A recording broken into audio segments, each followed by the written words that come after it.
Rocky Gerung, pemikir kritis yang buruk. Salam jumpa kawan-kawan. Konten channel ini sesungguhnya fokus pada critical thinking. Meski mungkin tema dialog sains dan iman lebih banyak dibahas seperti terlihat pada beberapa video berturut-turut, namun sesungguhnya dalam kerangka membangun daya kritis.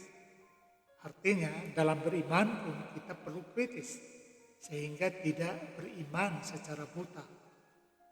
Walaupun akan banyak membahas tema dialog sains iman, kesempatan ini saya gunakan untuk membahas Rocky Gerung, mumpung isunya lagi hangat. Video ini berargumen bahwa Rocky Gerung bukanlah teladan sebagai seorang pemikir kritis, sebagaimana umum diyakini publik. Tujuan saya agar supaya kita paham makna berpikir kritis yang sesungguhnya, sehingga kita dapat belajar untuk menjadi pemikir kritis yang benar. Berpikir kritis atau critical thinking sejauh ini memang banyak salah dipahami.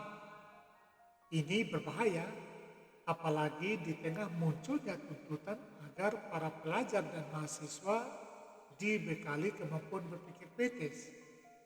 Ini disebabkan karena berpikir kritis diidentifikasi sebagai salah satu kompetensi abad 21 yang perlu dikuasai.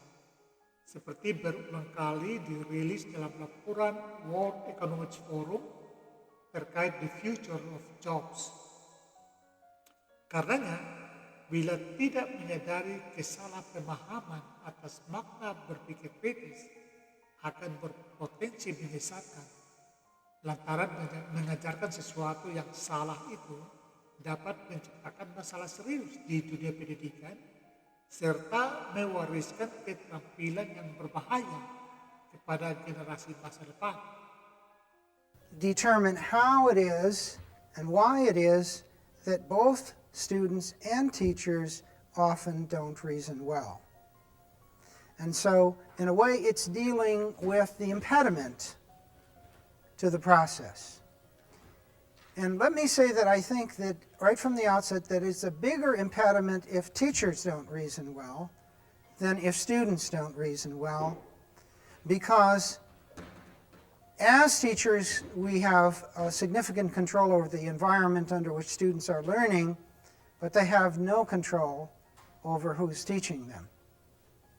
And therefore, if there are problems in the reasoning of the teacher, then there are very significant problems. And in fact, there are significant problems in the reasoning of lots of teachers, not due to any fault on the part of those teachers, but due to the fault of the education which they had. Hasil riset misalnya oleh Basam tahun 2011 menemukan bahwa berpikir kritis kerap diartikan sebagai negative and fault finding, yaitu kemampuan mencari-cari dan menemukan kesalahan orang lain. Bentuk kesalahpahaman lainnya adalah kemampuan seseorang membantah apapun sehingga tampil beda, atau kemampuan memutarbalikkan logika sedemikian sehingga membuat hal-hal yang sederhana menjadi rumit, atau bahkan sekedar fasih berbicara. Kerap juga berpikir kritis dipahami sebagai jago debat atau kemampuan berdebat yang dapat membuat lawan debat tidak dapat membalas pembicaraan kita, yang artinya mengalahkan lawan debat secara telak. Penelitian yang pernah dilakukan oleh Richard Paul dan Linda Elder terhadap 66 perguruan tinggi di Amerika, 28 universitas negeri dan 38 swasta, menunjukkan bahwa meski para dosen mengakui berpikir kritis sebagai yang paling utama dalam pembelajaran, namun hanya 19% yang dapat menjelaskan apa yang dilakukannya agar meningkatkan keterampilan berpikir kritis mahasiswa. Juga, dari 14 profesor yang berpartisipasi dalam survei, Hanya 6 yang tergolong sebagai strong critical thinkers, sementara sebagian besarnya tergolong pemikir kritis buruk. Nampaknya belum ada riset terhadap warga akademik di Indonesia terkait kemampuan berpikir kritis mahasiswa maupun dosen, tetapi dari riset-riset luar yang telah dikemukakan di atas dapat mendukung kesimpulan bahwa berpikir kritis banyak salah dipahami, bahkan di dunia akademik. Kita mengira diri atau seseorang sebagai pemikir kritis, atau mengira telah mengajarkan berpikir kritis, tetapi ternyata bukan. Di kelas pengajaran berpikir kritis, juga di workshop dengan teman-teman dosen, sewaktu masih aktif mengajar, saya juga menangkap kesalahpahaman ini. Mahasiswa dan dosen menganggap berpikir kritis itu berbahaya. Seorang teman dosen malah berkomentar, "Pak Sam, negara ini menghadapi seorang pemikir kritis seperti Rocky Gerung saja sudah pusing bukan main. Apalagi kalau semua mahasiswa dan warga akademik dilatih berpikir kritis. Apakah kita sudah siap?" Pertanyaan tersebut mewakili banyak kesalahpahaman yang dimaksud. Ini terjadi pada tahapan awal ketika mata kuliah berpikir kritis diintroduksi di UPSW sebagai salah satu mata kuliah dasar umum. Supaya kesesatan dan salah paham tidak berlanjut, sejak itu di kelas-kelas mengajar maupun di workshop, saya gunakan Rocky Gerung sebagai contoh pemikir kritis buruk. Hal itu sangat diperlukan agar orang tidak melihat berpikir kritis sebagai hal negatif untuk dihindari, melainkan keterampilan positif yang seharusnya dimiliki setiap orang, lantaran manusia antara lain adalah makhluk berpikir atau rational animale menurut Aristoteles. Menggunakan pendekatan berpikir kritis Paulian dari Richard Paul dan Linda Elder, terdapat setidaknya 25 standar berpikir kritis, baik berdasarkan struktur dasar atau elemen penalarannya, ukuran dan standar intelektualnya, maupun standar etis atau kebajikan intelektualnya. Sebut saja beberapa elemen pokok yang menurut saya tidak dapat dipenuhi oleh Rocky Gerung, misalnya akurasi. Banyak kali Rocky Gerung tidak akurat dalam menggunakan informasi pendukung argumen.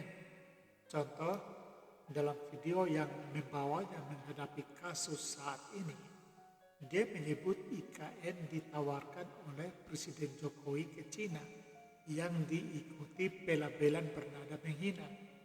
Jadi urutannya seperti premis dan kesimpulan. Saya tidak perlu mengutip pernyataan hinaan itu di video ini. Tapi ambisi Jokowi adalah mempertahankan legasinya. Dia masih pergi ke Cina buat nawarin IKN. Dia masih mondar-mandir. Apakah premis ini akurat? Apakah Presiden ke Cina hanya untuk menawarkan IKN? Apakah ada klausur penawarannya itu, tertulis atau verbal? Seandainya pun ada, di mana critical point-nya? Dalam pengertian apa perihal menawarkan itu, sehingga harus tiba pada kesimpulan Presiden disebut dengan kata-kata yang menghina? Kalau Rocky Gerung tidak setuju IKN, mengapa ia tidak menyampaikan kritik dengan argumen, melainkan dengan makian dan hinaan? Tapi kemudian masuk soal laporan saya sebut bajingan tuh. Itu forum politik di mana orang bisa mengucapkan memilih satu kalimat supaya dia efektif kan. Apakah diksi yang efektif harus dengan memaki dan menghina? Apakah forum politik membolehkan kita menghina orang, merendahkan martabat orang? Apakah kebebasan berpendapat sama dengan kebebasan menghina? Membuat kesimpulan yang demikian kuat serta menampar martabat seseorang, namun duduk di atas fakta yang belum terperiksa atau belum pasti akurasinya, merupakan sikap tidak hati-hati dan cenderung arogan. atau intellectual arrogance. Sikap itu memperlihatkan kesembronoan yang bertentangan dengan sikap ideal seorang pemikir kritis. Bahkan seorang aparat berpangkat tinggi yang tega membunuh anak buah sendiri macam Freddy Sambo, sebuah kejahatan yang menjijikan seperti itu pun tidak pernah dikatain seperti yang Rocky Gerung lakukan pada presiden. Meski tidak setuju dengan penggunaan frasa yang dilakukan oleh Rocky Gerung pada Presiden Jokowi, sekiranya frasa itu diucapkan pada Freddy Sambo, menurut saya cukup pantas. Evidence atau informasi yang muncul di pengadilan cukup memadai untuk menyimpulkan figur Freddy Sambo dalam kasus itu. Seorang pemikir kritis tidak mudah membuat klaim atau tuduhan kecuali memiliki evidence yang memadai. Elemen atau standar berpikir kritis lainnya, misalnya intellectual humility atau kerendahan hatian intelektual. Dalam berbagai diskusi, apalagi seperti nampak dalam video hinaan itu, Rocky Gerung sama sekali jauh dari sikap humility.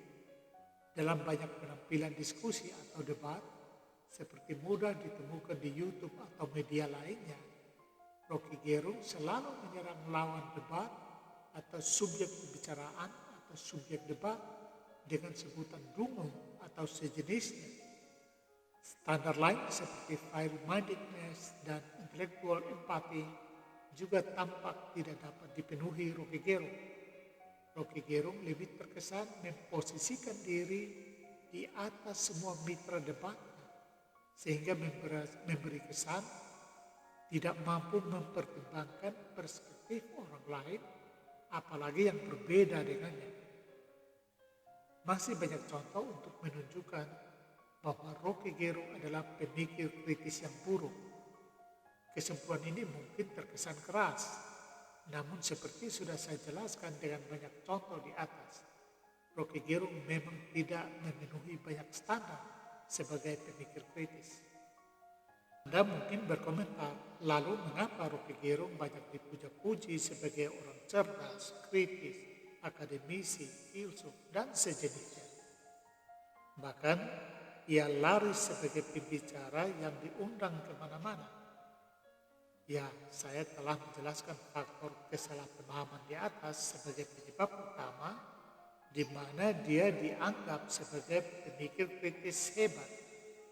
Soal apakah Rocky Gerung cerdas memang tidak mudah mengukurnya, juga tidak ada kepentingan untuk itu. Namun, bila kecerdasan Rocky Gerung yang kita jadikan ukuran tercapainya visi bernegara, yaitu mencerdaskan kehidupan bangsa, saya kira sungguh tidak patut. Kecerdasan tipe Rocky Gerung bukanlah standar ideal untuk bentuk kecerdasan yang ingin dicapai bangsa ini, karena kecerdasan yang Rocky Gerung tunjukkan lebih berpotensi merusak ketimbang membangun peradaban. Intinya, sebuah bangsa yang cerdas tidak bisa menggunakan figur Rocky Gerung sebagai contoh. Pun apabila Rocky Gerung layak sebagai seorang akademisi, yang saya bayangkan adalah bagaimana wajah generasi masa depan Indonesia dengan tipikal pendidik macam Rocky Gerung. Ingat, akademisi adalah pendidik dan membentuk karakter generasi pelanjut peradaban. Sebagai kesimpulan, harus ditegaskan lagi bahwa Rocky Gerung bukan pemikir kritis. Seorang pemikir kritis memiliki ciri selain yang telah disebutkan, juga sangat ketat dengan bukti atau evidence. Ia tidak mudah membuat kesimpulan, apalagi tuduhan. Ia juga jujur dan takluk pada evidence. Bila muncul evidence yang terbukti lebih kuat dari yang dipegangnya, dengan rendah hati seorang pemikir kritis akan mengakui dan memperbaiki posisi atau kesimpulannya. Dalam kasus yang dihadapi, Rocky Gerung malah berusaha mencari pembenaran diri. Misalnya dengan mengatakan, bajingan dapat bermakna dicintai Tuhan. Ini jelas bukan sikap berpikir kritis, karena juga di dalamnya terkesan tidak ada unsur kejujuran dan integritas yang menjadi standar kebajikan intelektual bagi seorang pemikir kritis. Kriteria pemikir kritis sebenarnya sama persis dengan akademisi. Jadi, kalau Rocky Gerung tidak memenuhi syarat sebagai pemikir kritis, seharusnya juga tidak sebagai akademisi. Bagaimana membayangkan masa depan Indonesia sebagai bangsa yang cerdas dan kritis menggunakan standar Rocky Gerung? Setiap orang sesungguhnya dapat menjadi pemikir kritis. Anda dapat mulai melatih. Awali dengan membiasakan diri mencari data dan bukti atas setiap pernyataan, klaim, kesimpulan, tuduhan, premis, dan sebagainya. Dan data atau bukti itu harus kuat, serta dari sumber yang kredibel. Misalnya, cobalah Anda googling untuk mencari bukti apakah benar Presiden Jokowi ke Cina untuk menjual IKN. Apakah ada kesepakatan tertulis atau rekaman percakapan verbal? Kalau yang dimaksud Rocky Gerung adalah mengundang investor Cina ke IKN, apakah hanya investor Cina saja dan investor negara lain tidak diundang untuk berinvestasi di IKN? Apakah definisi tolol itu lalu tindakan dan sikap apa yang memenuhi standar definisi tersebut sehingga Rocky Gerung lekatkan pada diri seseorang? Apakah kritik atau memberi pendapat dan aspirasi sama dengan memaki dan menghina? Bagaimana membedakan keduanya? Silakan cari tahu definisi keduanya dan buat kesimpulan dari hasil pencarian itu.